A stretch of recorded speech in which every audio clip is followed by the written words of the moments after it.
ইতিহাস সৃষ্টি করে প্রায় 2 দশক পর আবারও সরকার গঠন করলো বাংলাদেশ জাতীয়তাবাদী দল বিএনপি। সেই সাথে জাতীয় সংসদ ভবন সাক্ষী হলো নতুন এক অধ্যায়ের। বিকেলে সোনালী রোদে খোলা আকাশের নিচে শপথ নিলেন নবীন প্রবীণ অভিজ্ঞদের নিয়ে গঠিত 50 সদস্যের বড় মন্ত্রিসভা। দেশের 11তম প্রধানমন্ত্রী হিসেবে যে বহরের নেতৃত্ব দেবেন সংসদ নেতা ও বিএনপি চেয়ারম্যান তারেক রহমান। এই শপথ অনুষ্ঠান শুধু রাষ্ট্রীয় রীতি নয়, এর মাধ্যমে শুরু হলো দেশ পুনর্গঠনের যাত্রা। বাকিটা জানাচ্ছেন শফিকুল হক। আমি সশ্রদ্ধ চিত্তে তারেক রহমান সশস্ত্র চিত্রে শপথ করিতেছি যে এ শপথ রাষ্ট্রকে নতুন করে সংজ্ঞায়িত করার। আমি সংবিধানের রক্ষণ। আজ তেমনই এক বিকেল, বদ্ধ দেয়ালের বাইরে খোলা আকাশের নিচে নতুন বাংলাদেশের শপথ। সরকারের প্রধানমন্ত্রী পদের কর্তব্য বিশ্বস্ততার সহিত পালন করিব। প্রথমবারের মতো বঙ্গভবনের বাইরে শপথ নিল নির্বাচিত নতুন সরকার। সংসদ ভবনের দক্ষিণ প্লাজায় রাষ্ট্রপতি মোহাম্মদ শাহাবুদ্দিন শপথ পড়ান প্রধানমন্ত্রী, মন্ত্রী, প্রতিমন্ত্রী সহ বিএনপির 50 সদস্যের মন্ত্রিসভার। বিসমিল্লাহির রহমানির রহিম। আমি সশ্রদ্ধ চিত্তে শপথ করিতেছি যে দীর্ঘ রাজনৈতিক সংগ্রাম আর উত্তাল সময় পেরিয়ে দেশের 11তম প্রধানমন্ত্রী হিসেবে শপথ নেন তারেক রহমান, যা শুধু ক্ষমতার শপথ নয়, ভবিষ্যৎ নির্মাণের অঙ্গীকার। সরকারের প্রতিমন্ত্রী পদের কর্তব্য বিশ্বস্ততার সহিত পালন করিব। প্রবীণ, অভিজ্ঞ আর নবীনদের মিশেলে গঠিত বিশাল মন্ত্রিসভার 25 মন্ত্রীকে শপথ পড়ান রাষ্ট্রপতি মোহাম্মদ শাহাবুদ্দিন।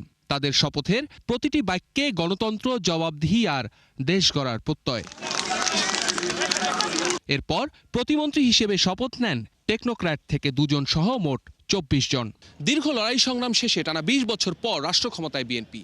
ভঙ্গুর অর্থনীতির পুনরুদ্ধার, কর্মসংস্থান সৃষ্টি আর 31 দফার প্রতিশ্রুতির বাস্তবায়ন সহ 24 জুলাই অভ্যুত্থানের আকাঙ্ক্ষার চ্যালেঞ্জকে সামনে রেখে শপথ নিল তারেক রহমানের নেতৃত্বাধীন সরকার।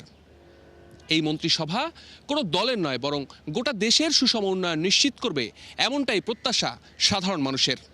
সংসদ ভবনের দক্ষিণ প্লাজা থেকে শফিকুল হক, 71।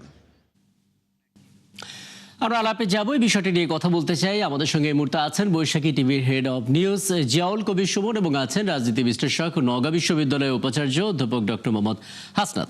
আমি দুজনকে স্বাগত জানাচ্ছি, কৃতজ্ঞতা জানাচ্ছি আমাকে সময়টা দেওয়ার জন্য। এবং জিয়াউল কবির সুমন, আপনার কাছে শুরুতে একটু আসতে চাই, মানে আমরা আজকে সারাদিন এই শপথ গ্রহণ অনুষ্ঠানে সকাল 10টা থেকে বিকেল 4টা পর্যন্ত 2 ধাপে যে শপথ গ্রহণ অনুষ্ঠান হলো, তারপর যে প্রতিক্রিয়াগুলো পাচ্ছিলাম তাতে স্পষ্ট করে বলা হচ্ছিল যে এটা আসলে ক্ষমতা না, রাষ্ট্রীয় ক্ষমতা না, এটা রাষ্ট্রীয় দায়িত্ব। এবং দ্বিতীয় বিষয় হচ্ছে দেশ পুনর্গঠন। মানে আমরা তো বলছি দেশ পুনর্গঠন, কিন্তু সেই বাস্তবতা আসলে কতটা জটিল, দেশ পুনর্গঠনের যে পথ, সেই পথটা আসলে কতটা চ্যালেঞ্জিং। জিয়াউল কবির সুমন, আপনি শুনতে পাচ্ছেন আমাকে? হ্যাঁ, শুনতে পাচ্ছি। হ্যাঁ, যেটি জানতে চাচ্ছিলাম যে আজকে দিনভর প্রতিক্রিয়াতে মোটামুটি ভাবে 2টো বিষয় আমরা শুনতে পাচ্ছিলাম। প্রথম কথা হচ্ছে আপনি যেটি বলেছেন যথার্থই বলেছেন। আসলে তারেক রহমানের জীবনটা কিন্তু অত কুসুমস্তীর্ণ নয়, যদিও আমরা যদি দেখি তাহলে কিন্তু সেরকমই মনে হয় যে তিনি সাবেক রাষ্ট্রপতির সন্তান, প্রধানমন্ত্রীর সন্তান, সেটা মনে হতে পারে। কিন্তু দেখেন, আপনি 14-15 বছর সুমন, আপনি যদি আপনার ফ্রেমটা একটু হরাইজন্টাল করেন তাহলে ঠিক মতো দেখা যাচ্ছে আর কি, দেখা যেত। জি,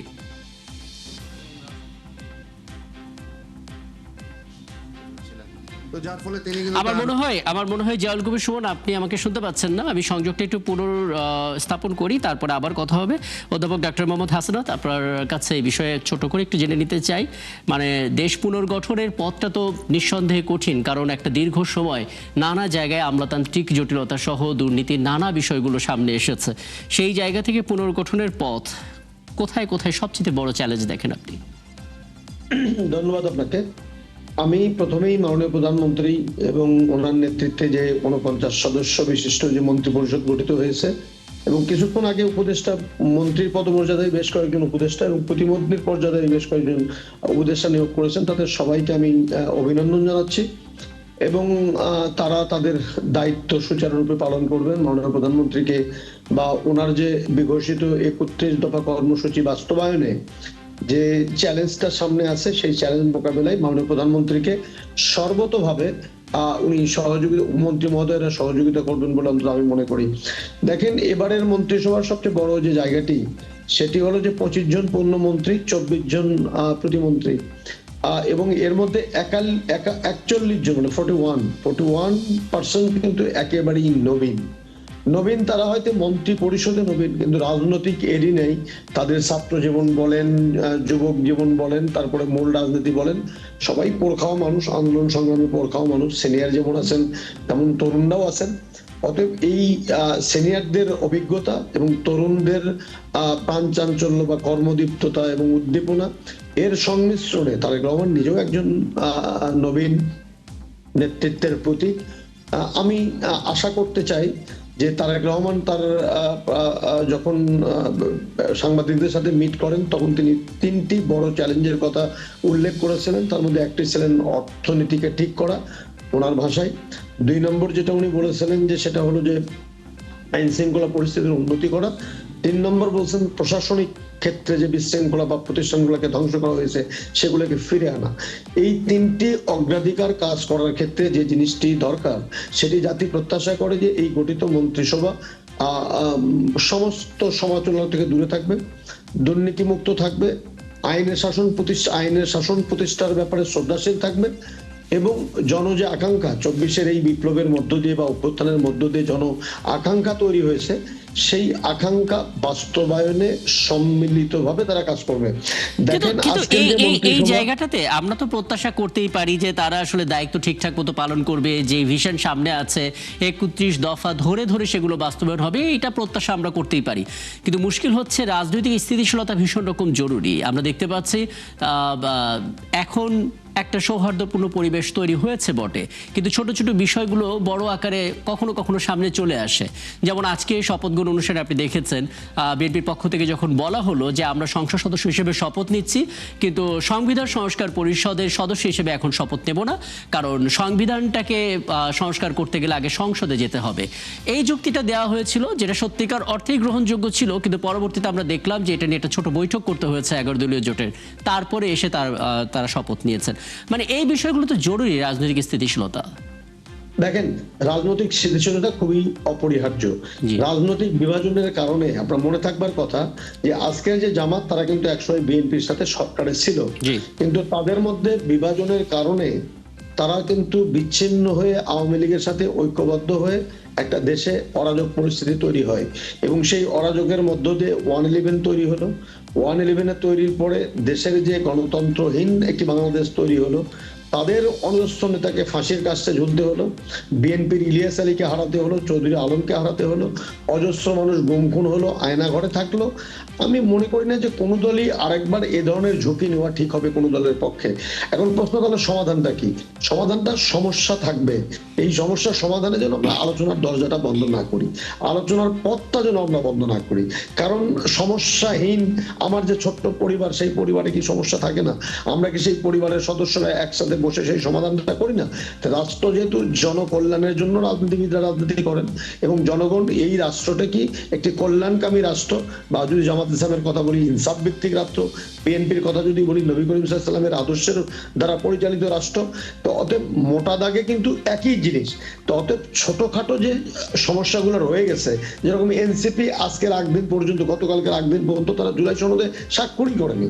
আবার আরেকটি দল জামাত ইসলাম, তারা জুলাই সনদে স্বাক্ষর করেছে, কিন্তু 5% নারীকে সংসদে পাঠানোর কথা সেটা তারা পালন করেনি। আমি মনে করি না যে এগুলা মোটা দাগে বা দীর্ঘমেয়াদী কোনো সংকট তৈরি করতে পারে। আলোচনার মধ্য দিয়ে যে সংকট আজকে তৈরি হয়েছে, এটা আসলে মানে রাজনৈতিক বিশ্লেষক হিসেবে অনেকেই এই বিষয়টা স্পষ্ট করেন যে আলোচনার দরজাটা যেন বন্ধ না থাকে এবং সরকারি দলের পক্ষ থেকে সেই আন্তরিকতা জায়গাটা থাকে। এবং দুটো বিষয়ে আমরা আসলে এখনকার প্রধানমন্ত্রী তারেক রহমানের মধ্যে সেটা দেখতে পাচ্ছি। সেক্ষেত্রে আরেকটা বিষয় সামনে মাথা ব্যথা হতে পারে কিনা, কারণ উচ্চ কক্ষ নির্ধারণের যে প্রক্রিয়া, সেই প্রক্রিয়া নিয়ে দুটো মতামত আছে। প্রথমত বিএনপির পক্ষ থেকে স্পষ্ট করে বলা ছিল যে নিম্নকক্ষের যে সদস্যদের সংখ্যা, সেই সংখ্যার উপর ভিত্তি করেই উচ্চ কক্ষটা নির্ধারণ হোক। আবার অনেকে বলছেন অন্য কোনো ফর্মুলা অনুসারে সেটা হোক। কি বলবেন আসলে এই নির্ধারণের জায়গাটা একটা মতামতে পৌঁছানো প্রয়োজন? তো বিএনপির অবস্থানটা আগাগোড়াই স্পষ্ট ছিল যে পার্লামেন্টে যতগুলা আসন বিএনপি পাবে বা অন্যান্য দল পাবে, সেই আসনের ভিত্তিতে উচ্চকক্ষ গঠিত হবে। অন্যান্য জামাত সহ অন্যান্য দলের কথা ছিল যে সংসদ নির্বাচনে যে দলের প্রাপ্ত ভোটের ভিত্তিতে হবে। এটি কিন্তু বিএনপি নোট অফ ডিসেন্ট দিয়ে রেখেছে। নোট অফ ডিসেন্ট দেওয়া মানে হলো যে তারা এই সিদ্ধান্তের সাথে একমত পড়েনি। তাহলে সমাধানের উপায়টা কি? সমাধানের উপায়টা হলো যে এখন আমাকে আলোচনায় যেতে হবে। আমরা ঐক্যমত্য কমিশনে যেরকম দীর্ঘমেয়াদী একটা আলোচনা আমরা করেছি, ঠিক একইভাবে এই যে সরকারি দল এবং বিরোধী দল, সেই দুটি দলের মধ্যে আমাদেরকে আলোচনার পথটা খোলা রাখতে হবে এবং পার্লামেন্টারি কমিটি হবে এবং সেখানে সরকারি দল বিরোধী দল তারা থাকবে। এবং আমি আগাগোড়াই বলি যে সমস্যা যত কঠিনই হোক না কেন, সেই সমস্যা যদি আপনি আলোচনার টেবিলে নিয়ে আসেন, তার কিন্তু সমাধান সম্ভব। তারেক রহমান নিজে একটা কথা বলেছেন, প্রতিযোগিতা থাকবে কিন্তু প্রতিদ্বন্দ্বিতা থাকবে না। উনি বলেছেন আলোচনা থাকবে কিন্তু মতভেদ থাকবে, কিন্তু এই মতভেদ যেন বিরোধে পরিণত না হয়। কারণ বিরোধ হলে কি হয়? রাষ্ট্র দুর্বল হয়, আর ঐক্যবদ্ধ থাকলে রাষ্ট্র শক্তিশালী থাকে। আমি মনে করি বুঝতে পারছি এখানে অনেকগুলো পয়েন্ট আপনি বলেছেন।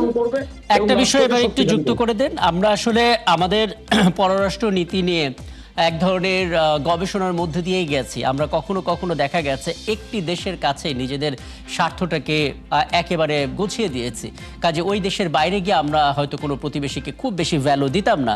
সেই জায়গা থেকে বের হয়ে আমরা আসলে কতটা সবার আগে বাংলাদেশ এই পররাষ্ট্র নীতিটাকে আনতে পারছি? যখন বলেছেন, একটা বিদেশি সাংবাদিক জিজ্ঞাসা করেছিলেন যে চায়না পাকিস্তান ভারত সম্পর্কটা কিভাবে আপনি মেইনটেইন করবেন, উনি কিন্তু একটা কথা বলেছেন, মানুষ যেভাবে চাবে পররাষ্ট্র নীতিটা সেভাবেই হবে। তাহলে মানুষ যেভাবে চাও মানেটা কি? এই যে আপনি যেমনটি বললেন মানুষের একটি অংশ, যে গত 18 বছর আমরা যেভাবে পার্শ্ববর্তী একটি রাষ্ট্রের কাছে একেবারে মাথা নুয়ে দিয়ে আমাদের স্বার্থকে বিসর্জন দিয়ে আমরা তাদের পদলেহন করেছি, উনি স্পষ্ট করেছেন যে দেশের অধিকাংশ মানুষ সেই পদলেহন পররাষ্ট্রনীতি প্রত্যাশা করে না, বরং কি করে? মর্যাদার পররাষ্ট্রনীতি প্রত্যাশা করে, আত্মসম্মানের পররাষ্ট্রনীতি প্রত্যাশা করে। অতএব বিএনপি এই বিষয়টা জানে যে বাংলাদেশের গণমানুষের প্রত্যাশার জায়গাটা কোথায়। আমি অকারণে সেই দেশটার সাথে বিরোধে জড়াতে চাই না বা কারোর দিকে ঝুঁকেও যেতে চাই না, কিন্তু যদি এমনটি হয় যে বাংলাদেশের জনগণের স্বার্থ রক্ষার্থে বা দেশের স্বার্থ রক্ষার্থে কারো দিকে ঝুঁকতে হয়, আমি ঝুঁকতে রাজি আছি বা থাকা উচিত। আবার যদি কারো দিকে ঝুঁকতে যে যদি বাংলাদেশের স্বার্থ একেবারেই ক্ষুণ্ণ হয়, তাহলে সেই জায়গাতে যাওয়া একেবারেই ঠিক হবে না। তার মানে হলো একটা মর্যাদার পররাষ্ট্রনীতি অথবা পারস্পরিক স্বার্থ সংশ্লিষ্ট পররাষ্ট্রনীতিটা বোধহয় আমাদের খুবই গুরুত্বপূর্ণ এবং আমাদের দরকার।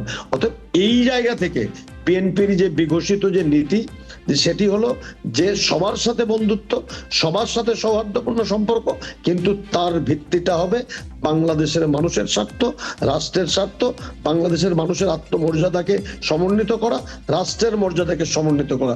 সেই পররাষ্ট্রনীতি কিন্তু তারেক রহমান বা মাননীয় প্রধানমন্ত্রী কিন্তু ঘোষণা করেছেন।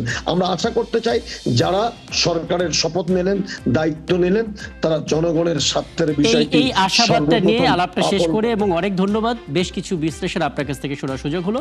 দর্শক, আমাদের সঙ্গে ছিলেন রাজনীতি বিশ্লেষক, নওগাঁ বিশ্ববিদ্যালয়ের উপাচার্য অধ্যাপক ডক্টর মোহাম্মদ হাসনাত। এবং আমরা চেষ্টা করেছিলাম Baishakhi TV head of news Ziaul Kabir সুমনকে যুক্ত করতে, কিছুটা সময় আমরা পেয়েছিলাম বটে। নিশ্চয়ই সামনে কোনো আয়োজনে আবারও তাকে আমরা পাবো। এই ছিল আজকে সংবাদযোগে। আগামীকাল ঠিক রাত 10টায় আবারও দেখা হবে নতুন কোনো বিষয় এবং তার বিশ্লেষণ নিয়ে। থাকুন একাত্তরের সাথে।